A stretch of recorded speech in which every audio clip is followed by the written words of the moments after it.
Welcome to Grand Prairie Update. I'm Don Johnson. And I'm Terry Briggs. It's time to get ready for the spring severe weather season. Grand Prairie is all too familiar with dangerous storms, like the tornado that wrecked a West Side neighborhood back in 2000. So city officials are taking extra steps to be prepared. You know where you're at? My house. You know your name? Yeah, Matt. Matt, let me go get the first aid kit. I need a Band-Aid. I'm going to get the first aid kit. I'll be right back. Over the weekend, Grand Prairie and cities across North Texas staged a disaster exercise directed by the American Red Cross. Oof. That'd be major. According to the exercise scenario, a tornado has damaged a number of homes in the Lakewood neighborhood of South Grand Prairie. City personnel are on the scene to assess the damage and file state disaster forms. Those forms help communities get disaster relief. So officials say it's important that city workers know the correct way to fill out that paperwork.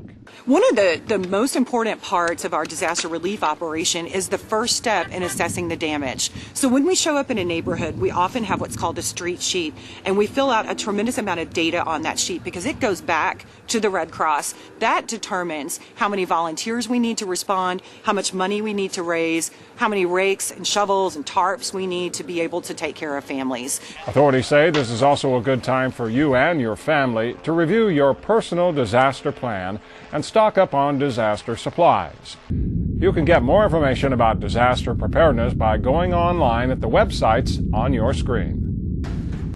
It's time to start thinking about the next city election. The May 14th election includes 3 city council seats, District 1, District 3, and District 7 at large. The winners will serve 3-year terms. Candidates have until March 14th to file the necessary paperwork with the city secretary. They must be a resident of Texas for 12 months and a resident of their district for 6 months, 45 days prior to the election. Voters have until April 14th to register and be able to cast a ballot. For more information, go to the city's website at gptx.org or call the city secretary at 972-237-8035. Remember this? How about this? Well, now we're dealing with this, potholes. The ice, snow, and sub-freezing temperatures put the hurt on pavement across the city. So now street crews are working as fast as possible to patch the cracks and crevices created by the storm. Over the last 6 days, we've fixed over 4,000 potholes, which is about 30 tons of cold mix. We've gotten some new refreshed deliveries in, so we're still ready. We still have 2 crews out working full-time during the day fixing potholes. They're driving all the thoroughfares first, and then they're hitting the residential streets from there. Bates says drivers are encouraged to report any sizable potholes online at the city's website or by phone at the pothole hotline.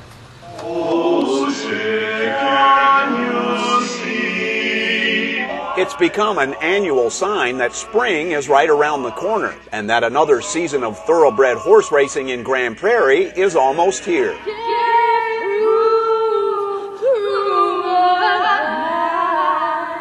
For the 15th straight year, Lone Star Park at Grand Prairie hosted its National Anthem auditions. And as always, the event drew soloists, groups, and instrumentalists from all over.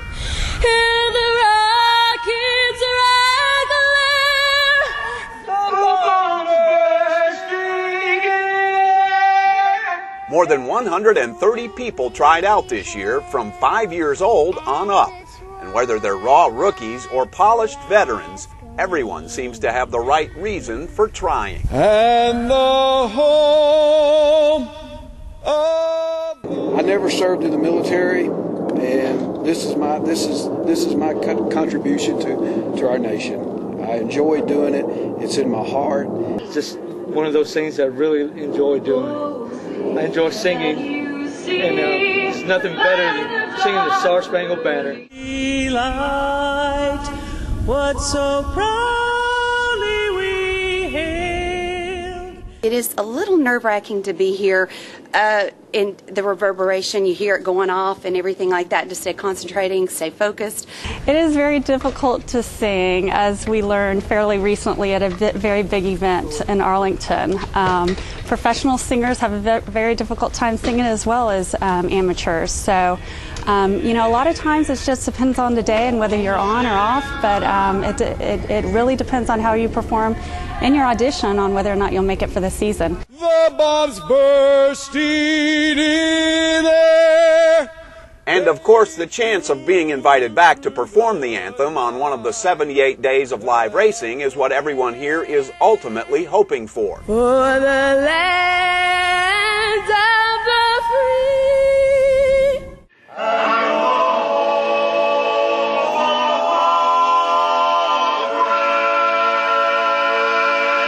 When you hit it, man, you love it. It feels great. It feels wonderful. When you don't, man, you just want to crawl away. Whose broad stripes. Everyone who is chosen to come back receives 4 free box seats for that day's races. The 2011 season begins on April 14th.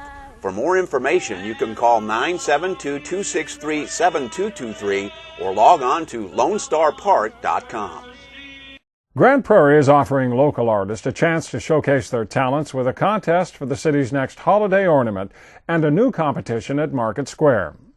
The 2011 Holiday Ornament Contest is strictly for youngsters. Anyone aged 19 and younger can enter a design. The entries are due no later than April 29th. A panel of judges will select the best design, and the winner receives a complimentary ornament. First Lady Janice England started the ornament contest in 2004, and all proceeds from sales go to local charities. For more information about the ornament contest, go to the city's website at gptx.org or call 972-237-8086. The Market Square contest happens on May 21st and is open to both youngsters and adults. The city and the Grand Prairie Arts Council are sponsoring the competition as part of a new art show.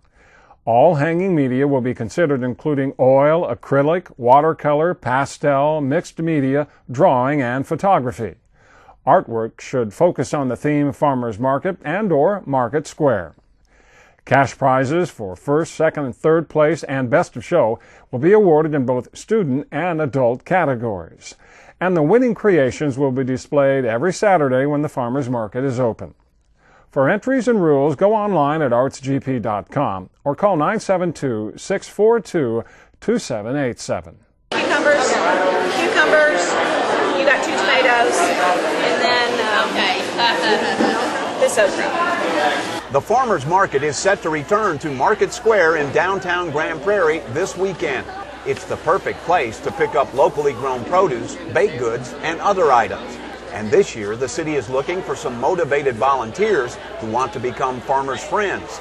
These folks will work the market on Saturdays, handing out information, helping customers, and selling city merchandise.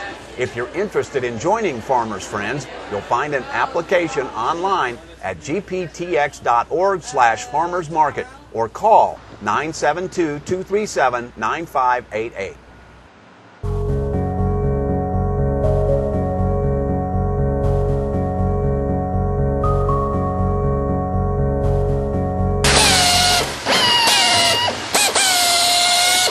If you want an example of how to make green by being green, just take a look at Monotex in Grand Prairie.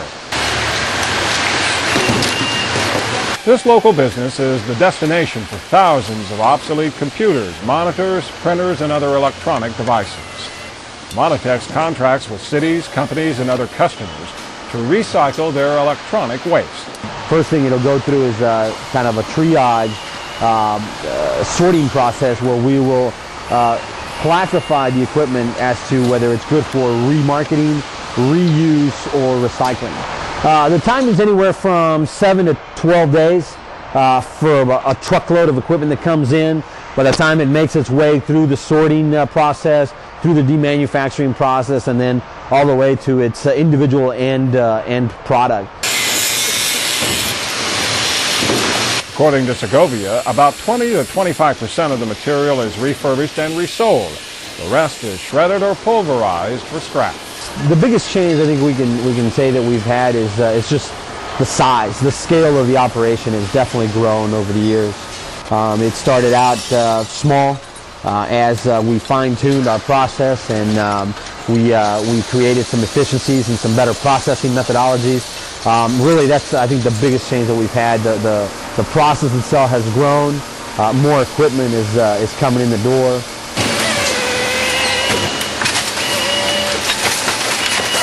Segovia says the Grand Prairie plant has developed into one of the highest volume e-waste processors in the Southwest. That's good for the company's bottom line, and it's good for the local environment because all of this old technology is staying out of the landfill.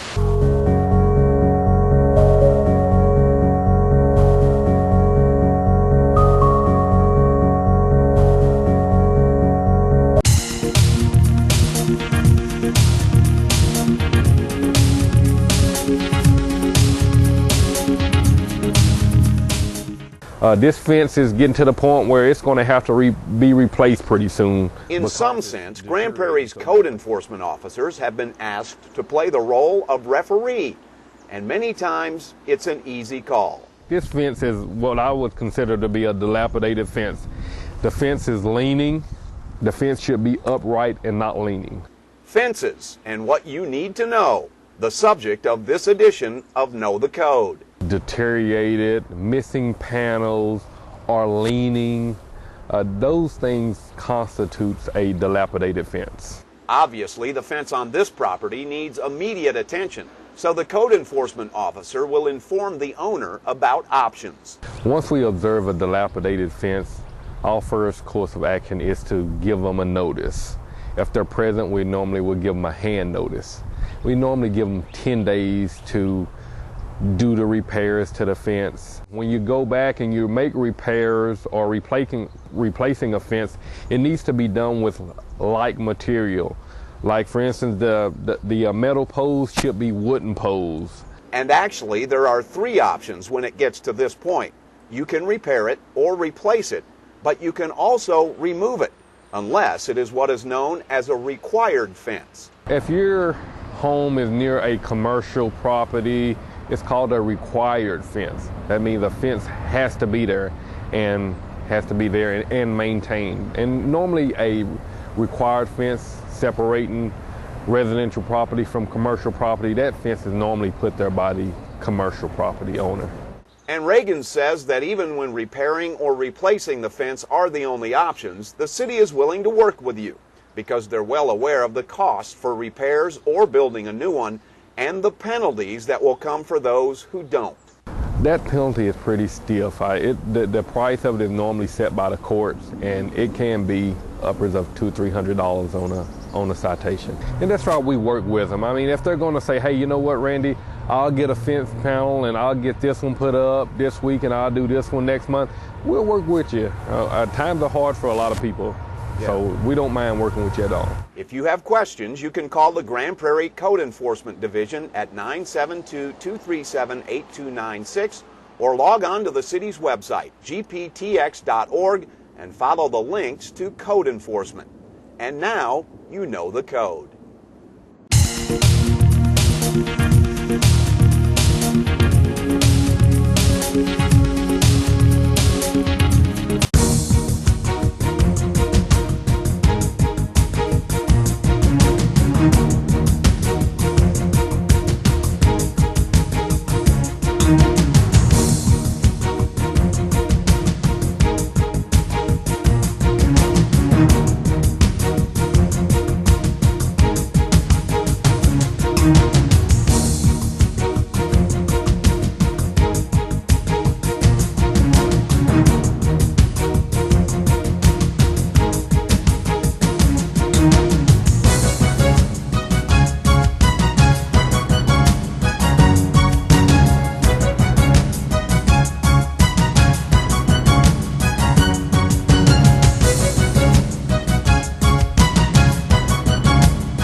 That's it for this edition of Grand Prairie Update. Don't forget you can watch all of our Channel 16 programs by going online at gptx.org/GPTV.